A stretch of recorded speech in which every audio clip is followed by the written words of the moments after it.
એક સરે કહેલું કે જેવી રીતે હાઈસ્કૂલના કે સ્કૂલ ઉપર અચ્છા એટલું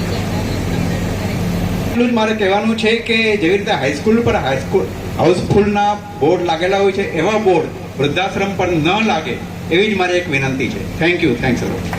મને આવી સેવાઓ આપતા રહે અને અમારા સામ ખટાવકર સર છે એમના દ્વારા અમને ઘણી બધી એવી સેવાઓ મળતી હોય એમના રિલેટિવમાંથી એમના ફ્રેન્ડ સર્કલમાંથી. હું કંઈ પણ કહેતી હોય તો મેડમ ટેન્શન ના કરશો તમે કંઈક ને કંઈક.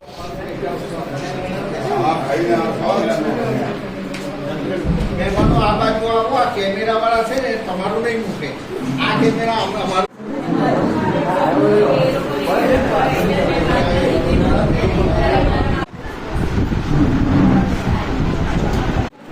આજનો પ્રસંગ એટલે વૃદ્ધાશ્રમનો આરંભ.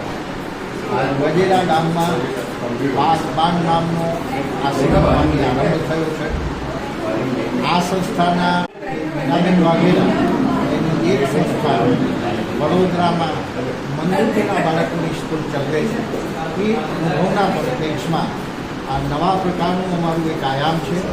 વૃદ્ધોને એક આશરો અને પોતાના પરિવારનો કોઈ પૂર્વગ્રહ છોડીને એક નવી જગ્યામાં નવા અવકાશમાં મીનાબેનના છત્રછાયામાં પોતાનો જીવનનો અંતિમ શ્વાસ લે, પોતે કુશળમંગળ છે, એનું આયુષ્ય વધે, પૂર્વગ્રહ ભૂલીને સમાજ કે પરિવારના મુક્ત વાતાવરણથી અહીંયા આવે.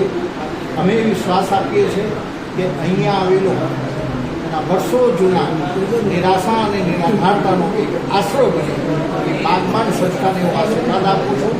એના બેન માટે કૃતજ્ઞ ભાવે પ્રણામ કરું છું. આ કાર્ય એક છોકરી થઈને આટલું સાહસ કર્યું છે.